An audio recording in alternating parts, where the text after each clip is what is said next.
आणि आता बातमी आहे ती ठाकरेंच्या कोकण दौऱ्याची। आगामी लोकसभा निवडणुकीसाठी मविया विरुद्ध महायुतीमध्ये सामना रंगणार आहे आणि त्या पार्श्वभूमीवरती उद्धव ठाकरे मैदानामध्ये उतरलेत। एकाच दिवसामध्ये 3 सभा घेत भाजपसह शिंदेंच्या शिवसेनेवर उद्धव ठाकरे यांनी हल्ला चढवला, तर दुसरीकडे उद्धव ठाकरे कोकण दौऱ्यावर असतानाच त्यांना एक मोठा धक्का बसलाय। बघूयात याविषयीचा हा रिपोर्ट।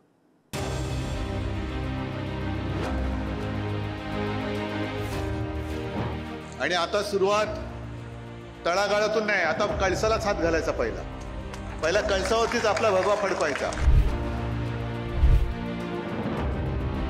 कोकणाच्या भूमीतून उद्धव ठाकरेंनी निवडणुकांचं रणशिंग फुंकलंय। रायगड लोकसभा मतदारसंघात एकाच दिवशी 3 सभा घेत शिंदेंसह भाजप विरोधात ठाकरी तोफ धडाडली आहे। लवकरच आपण सर्व विधानसभा मतदारसंघात जाणार असल्याचं सांगत त्यांनी महायुतीला इशाराही दिलाय। तर घरी बसलेल्यांवर काय बोलणार असा खोचक टोला मुख्यमंत्री शिंदेंनी लगावलाय।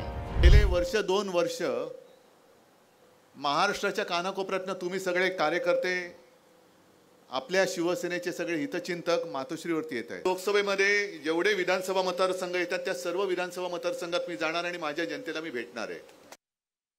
आणि आता सुरुवात तळागाळातून नाही, आता कळसालाच हात घालायचा। पहिला कळसावरतीच आपला भगवा फडकवायचा। आणि त्यांना असं वाटतं की त्यांचं फडकं म्हणजे देशाचा राष्ट्रध्वज, तसं नाहीये। ते छत्रपती शिवरायाचा खरा भगवा काय आहे तो आम्ही लाल किल्ल्यावरती पुन्हा फडकून दाखवूच, ही आमची प्रतिज्ञा आहे। जाऊ द्या, त्यांना काय बोलायचं, त्यांचं काय, घर बसलेल्या लोकांचे काय बोलायचं। घरी बसलेल्या लोक घरीच बसवतात, काम करणाऱ्या लोकांना लोक साथ देतात। आगामी निवडणुकांच्या पार्श्वभूमीवर उद्धव ठाकरेंनी जनसंवाद दौरा सुरू केलाय। ठाकरेंनी आपलं पहिलं टार्गेट रायगड लोकसभा मतदारसंघ हे निश्चित केलंय।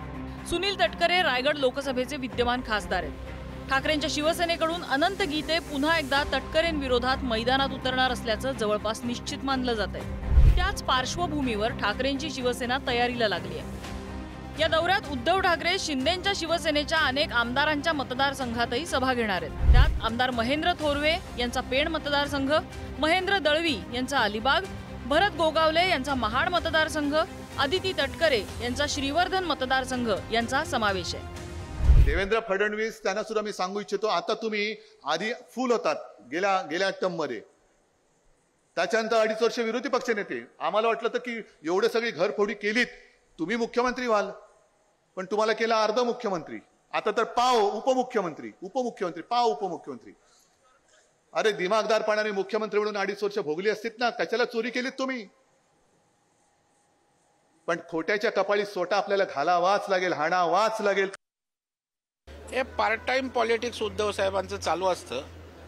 त्याच्यामुळे मध्ये लहर आली की एखादा फेरफटका मारायला आपण जातो समुद्रकिनारी, तसं ते जाऊन येतात। तेवढ्यापुरतं आलं की पुन्हा महिनाभर घरात बसतात। या राज्याचे नेते देवेंद्र फडणवीस साहेब दिवस रात्र काम करतात आणि त्याच्यामुळे फेरफटका मारून 1-2 भाषणं ठोकून राजकारण करायचे दिवस संपलेत। दुर्दैवानं ते त्यांना समजत नाही। एकीकडे उद्धव ठाकरे कोकण दौऱ्यावर आहेत, तर दुसरीकडे त्यांना एक मोठा धक्काही बसलाय। तब्बल 25 वर्ष आमदारकी उपभोगलेल्या सूर्यकांत दळवी यांनी ठाकरे गटाला जय महाराष्ट्र केलाय। शिवसेना प्रमुख बाळासाहेब ठाकरेंचे विश्वासू अशी ओळख असणाऱ्या दळवींनी भाजपचं कमळ हाती घेतलंय। या निमित्तानं राष्ट्रवादीचा गड असलेल्या रायगड लोकसभेवर डोळा असल्याची चर्चा राजकीय वर्तुळात सुरू झाली आहे। रायगडमध्ये भाजपचा पक्ष विस्तारावर भर असल्याचं पाहायला मिळतंय। त्यासाठी दळवी यांचा मोठा उपयोग होऊ शकतो। सामाजिक चळवळीमध्ये काम करणारा कार्यकर्ता फार का गप्प बसू शकत नाही। मगाशी मी उल्लेख केला, 2014 नंतर आमदार या खुर्चीवर उतरल्यानंतर आमदार म्हणून पाडण्याकरता सोकेयानेच हे ऑपरेशन केलं, पण कचऱ्याच्या टोपलीत पडल्यासारखं ह्या 10 वर्षाचा काळ गेला। की उद्धव ठाकरेंना हा बोलायचा अधिकार नाहीये। उद्धव ठाकरेजींनी मुख्यमंत्री होताबरोबर पहिलं मंत्रिपद आपल्या मुलाला दिलं, आदित्य ठाकरेला। संस्कार स्वतःवर असले पाहिजे, तेव्हा दुसऱ्यावर बोलण्याचा अधिकार असतो। तुम्ही संस्कार गमावले आहेत उद्धवजी। मराठवाड्यातल्या छोट्या कार्यकर्त्याला ते मंत्रिपद देऊ शकले असते। कोकणातल्या एखाद्या कार्यकर्त्याला पर्यटन मंत्री करता आलं असतं तुम्हाला, पण तुम्ही नाही केलं। तुम्ही आपल्या बाळाला केलाय। आणि त्यामुळं मला असं वाटतं हा बोलण्याचा अधिकार तुम्हाला नाही आहे उद्धवजी.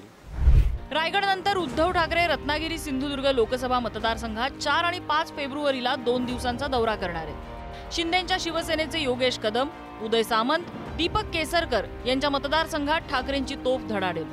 बंडखोर आमदारांच्या मतदारसंघात आत्तापासूनच ठाकरेंनी सभा घेणं सुरू केल्यामुळे महायुतीचं टेन्शन वाढणार हे नक्की. त्यामुळे ठाकरेंचा झंझावात रोखण्यासाठी शिंदेंची शिवसेना आणि भाजप काय भूमिका घेणार याकडे सगळ्यांचंच लक्ष लागलंय. चेतन सावंतसह ब्युरो रिपोर्ट, पुढारी न्यूज.